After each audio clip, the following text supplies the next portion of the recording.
Hi, my name is Rebecca McMahon, and this is a short presentation I'd like to share on my philosophy of education.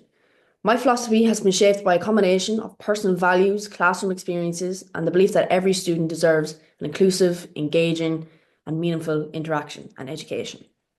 I believe that education should nurture not only academic development, but also emotional, social, moral growth. I value respect, curiosity, empathy, and equality, and these guide both how I teach and how I relate to my students. One of the biggest influences on my thinking has been my own experience as a student. I remember the difference that passionate, caring, and encouraging teachers made in my life. That's the kind of teacher I aspire to be, one who sees the whole student, values their voice, and helps them to become confident and critical thinkers. My music teacher was just like that. She would see you as a whole student. She'd be even if I saw her today, she would stop and ask me how I am.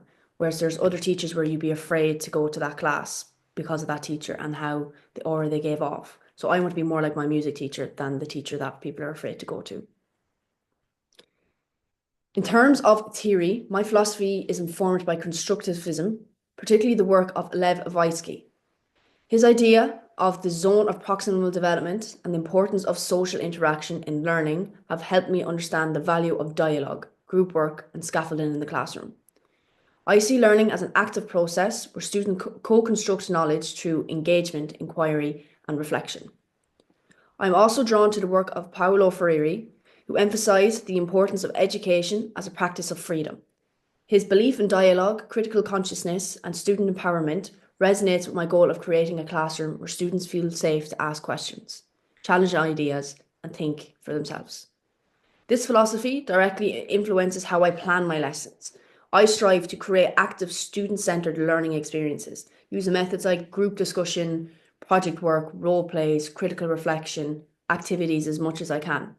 I aim to differentiate my teaching so that every student feels included, supported, and challenged. My planning always begins with the question, how can I make this relevant? How can I make it engaging? And how can I make it accessible for my learners? Finally, my philosophy also informs how I engage with self-study and research. I approach professional development reflectively. I don't just want to find strategies that work, but to understand why they work, how they align with my values. So, why did this role play activity work with this class, but it didn't work with the other class? My current research into active learning strategies is a good example. I've driven by a desire to improve student engagement in a way that honors their voice and agency. My philosophy of education is grounded in relationships, curiosity, and the belief that all students can grow when learning is made meaningful, inclusive, and empowering.